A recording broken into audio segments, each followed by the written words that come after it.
Not knowing this could cost you hundreds of thousands of dollars. And trust me, because I've owned both of these over the years.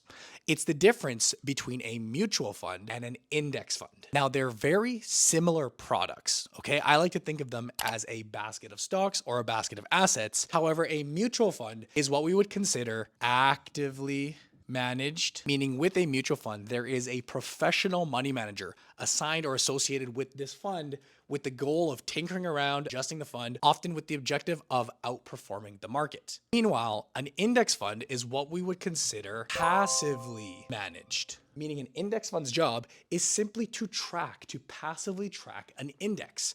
Take the S&P 500 as one of the most common indexes out there. It's a grouping of the 500 largest companies in America. Think Amazon, Microsoft, Nvidia, Tesla, etc. As investors, FYI, we cannot directly buy the index. We cannot buy the S&P 500 index. It's just a grouping of stocks.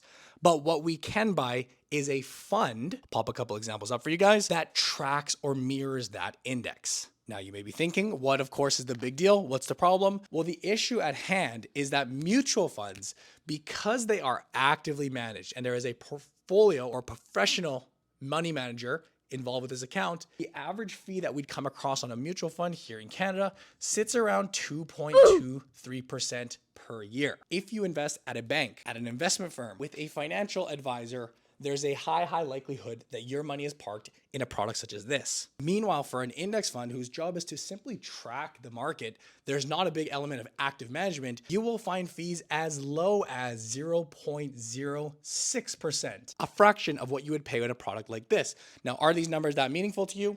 Well, let's assume that you invested $100,000. Had you put that into both of these products after 1 year, this is what you would be paying in fees. After a 10-year period, this is what you would have paid in fees. And after a 20-year period for a long-term investor, this is what you're looking at when comparing the MERs or the fees on these two various products. You can see why so many investors are making the shift away from mutual funds and into index funds and taking on this role of DIY investing or do-it-yourself investing. It's not rocket science to go out and build a portfolio of low-cost index fund or ETFs to avoid paying these high fees. It's something I think each and every one of you can do. And if you're wanting to learn more about that, hit that follow button or leave a comment down below with any questions.